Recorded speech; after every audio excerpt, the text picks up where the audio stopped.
내 바이크 내가 정비하자 세 번째 시간입니다. 여러분 오늘도 모셔야겠죠? 김경 과장님 모시겠습니다. 안녕하세요. 과장님 오늘은 또 어떤 부분을 소개해 주실 건가요? 오늘은 이제 스로틀 관련해서 한번 좀 설명을 해볼까 하는데요. 우리 지난번에 클러치 관련해서 한번 얘기를 나눴었잖아요. 근데 이번에는 바로 반대쪽 핸들에 있는 스로틀, 이제 자동차로 치면은 엑셀이죠. 네, 이제 이 부분에 대해서 한번 얘기를 다뤄보려고 합니다. 제가 알기로는 이 스로틀이 약간 종류가 많다고 들었어요. 그렇죠. 일단은 크게 두 가지로 나눌 수가 있는데요. 첫 번째는 이제 금속 케이블로 연결이 되어 있는 이제 와이어 방식의 스로틀이 있고요. 그리고 두 번째 종류로는 전자 스로틀이라고 이제 많이 얘기하는데, 이거는 말 그대로 ECU에 직접적으로 전자 신호를 보내서 이제 쓰는 방식이다 보니까 기존에 우리가 흔히 이제 많이 일상생활에서 흔히 볼 수 있는 와이어 방식의 스로틀과는 약간은 조금 다른 방식이라고 보시면 될 것 같아요. 그러면은 약간 그 각자 스로틀마다의 장단점이 뭔가 있을 것 같은데. 전자 스로틀 같은 경우는 그 스로틀의 유격이 없어요. 말씀드렸던 그 ECU 전자 신호로 이제 엔진의 출력을 제어하는 장치다 보니까 조금 즉각적인 반응이 이루어지고요. 보통 이제 와이어 방식의 스로틀은 두 가지 케이블로 구성이 되어 있다거나 아니면 한 개의 케이블로 구성이 되어 있는 경우가 있는데, 일단 이 방식 같은 경우는 이제 위쪽에 보시면은 이 부분은 이제 엑셀을 내가 이제 가속을 해주는 그런 역할에 해당되는 케이블이고요. 또 이제 아래쪽에 있는 케이블의 경우는 스로틀이 되돌아갈 수 있게 리턴을 잡아주는 리턴 케이블, 이렇게 두 가지로 구성이 되어 있다거나 또는 아예 한 가지 케이블로 연결이 되어 있어서 가속과 리턴까지 모두 다 제어하는 종류의 이제 케이블 이 있다고 보시면 될 것 같아요. 와이어 방식의 스로틀은 일단 정비성이 좀 용이한 편이고요. 좀 위급 상황에서라도 간단한 조절을 통해서 응급 조치를 할 수가 있고, 전자 스로틀의 경우에는 사실상 임시 조치를 할 수 있는 방법은 없다고 봐야죠. 스로틀을 감고 이렇게 풀었을 때 ECU로 신호를 보내서 엔진의 출력을 조절하는 것이기 때문에 회로가 망가진다거나 ECU가 망가지게 된다면은 조치를 취하기도 어려울 뿐더러 굉장히 많은 비용의 수리 비용이 발생을 하게 되죠. 그러면 이제 이 전자식 스로틀은 장점이 어떤 게 좀 클까요? 전자 스로틀은 제가 지금 타고 있는 스즈키 S1000의 경우 이제 전자 스로틀이 탑재가 되어 있는데 굉장히 좀 즉각적으로 이렇게 반응을 해준다는 게 가장 큰 장점인 것 같아요. 그래서 내가 조금 더 스포티한 주행을 하고 싶다라고 했을 때 와이어보다는 전자 스로틀이 조금 더 다이나믹한 주행을 하는데 좀 많이 좀 이바지한다라고 이렇게 생각을 해주시면 아무래도 좀 이해가 빠르실 것 같아요. 좋아요, 좋아요. 제가 또 알기로는 스로틀 케이블에서 유격을 조절할 수 있다고 들었거든요. 네. 근데 그걸 하는 이유가 있을까요? 우리 맨 처음 시간에 클러치 케이블 유격을 조절을 했었잖아요. 그렇죠. 네. 근데 이 스로틀도 유격을 조절을 할 수가 있어요. 자, 이 유격을 조절하는 이유는 자, 보시면은 이렇게 핸들이 돌아가죠.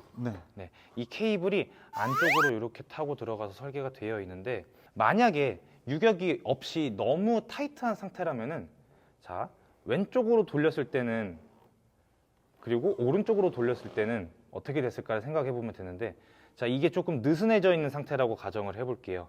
자, 느슨해져 있는 상태에서 이게 조금 이쪽으로 돌렸을 때는 그래도 조금 느슨하게 유지가 되겠죠. 여기서는 약간의 유격이 남아 있겠지만 좀 타이트한 경우 반대쪽으로 돌렸을 때 당겨지겠죠. 이렇게 되면은 스로틀이 감기는 현상이 발생을 하게 됩니다. 혼자서요? 네, 그렇죠. 대신에 이제 뭔가 앞으로 튀어나가진 않는다 하더라도 어느 정도 RPM이 치솟을 수가 있어요.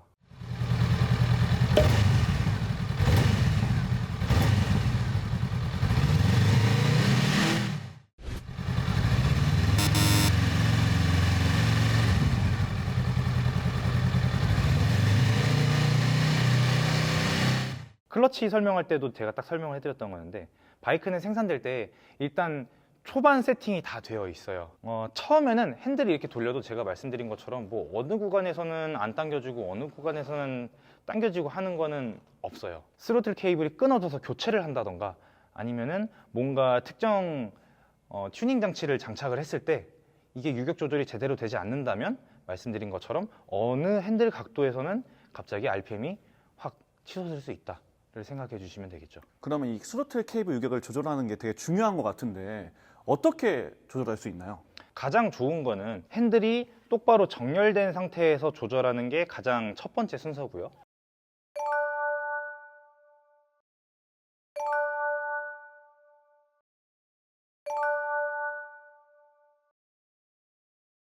그리고 세팅을 마무리하기 전 한번 핸들을 돌려보시는 방법이 있겠고요. 그리고 스로틀을 한 번씩 조금씩 감아보는 거예요. 근데 이제 어느 정도 유격이 유지가 되는데 유격이 생각보다 너무 많이 들어가 버리면은 그거는 조정이 잘못된 거기 때문에 이전에 사용하셨던 감으로 이제 세팅을 하셔서 조절을 하신다던가 또는 유격이 적당히 들어가 있는 상태를 먼저 유지를 해보고 핸들을 돌려가면서 한번 이제 세팅을 하는 방법이 있을 수 있겠고요. 그리고 또 한 가지 세팅을 하는 가장 큰 이유는 내 주행 성향에 맞춰서 하는 것도 있거든요.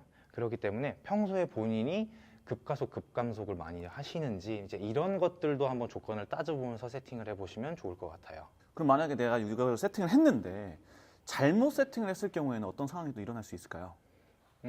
잘못 세팅했을 경우에는 리턴이 제대로 작동을 하지 않는다던가 아니면은 뭔가 이제 너무 타이트하다 보니까 스로틀 케이블이 손상되는 경우가 발생할 수도 있어요. 금속 케이블로 이루어져 있다고 말씀을 드렸는데 금속 같은 경우는 물론 온도에 의해서도 조금 수축 팽창하는 그런 성질을 또 갖고 있다 보니 너무 유격을 타이트하게 조정한다던가 하게 되시면은 스로틀 케이블이 망가지는 그런 일을 초래하게 되겠죠. 그럼 정비를 했을 때 조금 더 신경 써야 되는 부분이 좀 있을까요? 경정비는 제가 이제 유격 조정하는 부분으로 아무래도 조금 충분할 것 같은데 특히나 우리 오토바이 타면은 그냥 이렇게 순정으로 타시는 분들이 많지는 않으시잖아요. 이제 지금 있는 앞에 있는 모델 같은 경우는 혼다 레벨 500 모델인데 얘네는 이 끝에 무게추가 없어요. 핸들 바엔드 또는 핸들 밸런스라고들 많이 하는데 이거를 튜닝을 할 수도 있어요. 그리고 조금 겨울철에도 타시는 분들 같은 경우는 열선 그립을 장착하시는 분들도 있습니다.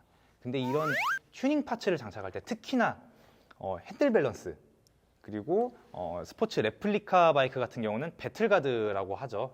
이 사이의 간격을 이제 와셔로 유격을 맞춰주는데 너무 타이트하게 해놓으면은 가속을 했을 때 내가 스로틀을 놓잖아요. 이렇게 네. 스로틀을 풀어줄 때 안 돌아가는 경우가 발생합니다. 그럼 그래서 어떡해요? 이렇게 열린 상태로 락이 걸리는 경우가 아주 종종 발생할 때가 있어요.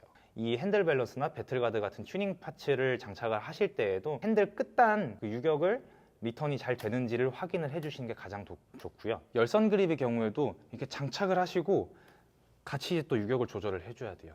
그립을 바꿔 낀다고 해서가 전부가 아니거든요. 가장 제가 여태까지 많이 봤던 거는 열선 그립 잘못 설치하셔서 이 리턴이 안 되는 경우도 있었고 또는 진짜 심한 경우에는 열선 그립이 제대로 고정이 안 돼서 스로틀 유격이 진짜 뭐 여기서 이렇게 감아졌다라고 하면은 더 돌려야지 감아지는 그런 사례도 제가 실제로 목격한 적이 있었거든요. 네. 튜닝을 할 때 그런 걸 좀 잘 살펴봐야겠네요. 그럼요. 이제 정비가 다 완료가 됐다고 하더라도 한번 출발하기 전에 뭐 예를 들어 매뉴얼 바이크 같은 경우는 중립 상태에서 한 번씩 스로틀 반응을 체크를 해주시고요. 그리고 스쿠터의 경우는 메인 스탠드가 다 있으니까 메인 스탠드 한번 세워보시고 RPM 반응이 어디서부터 시작이 되는지 이런 부분도 체크해 주시면 더할 나위 없이 좋죠.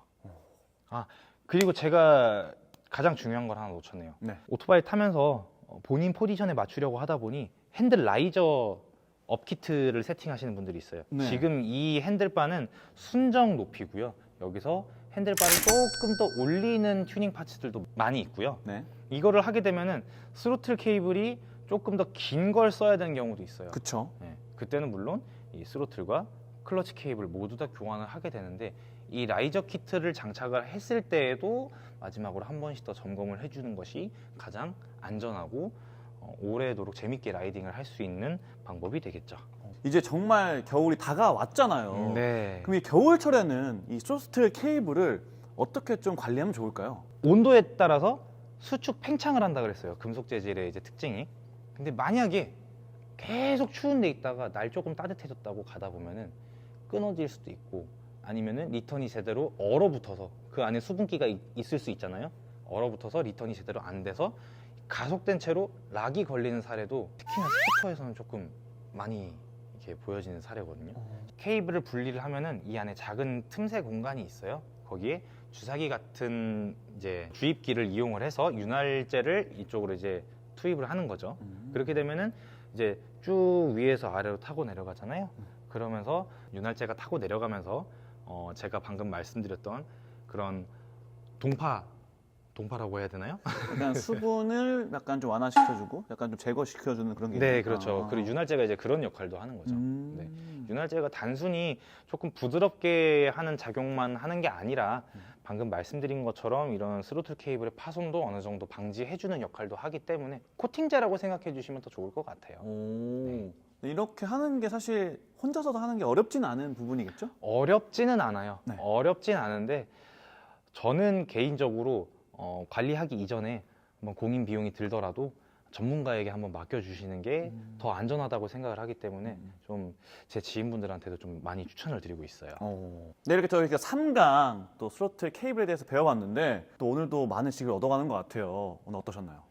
저도 사실 이렇게 관리를 꾸준히 하는 편은 아닌데 좀 이제 하다 보면서 제 바이크도 나름 다시 좀 관리를 하게 됐고요. 앞으로도 이렇게 더 유익한 자료들, 정보들 더 전달할 수 있도록 노력하겠습니다.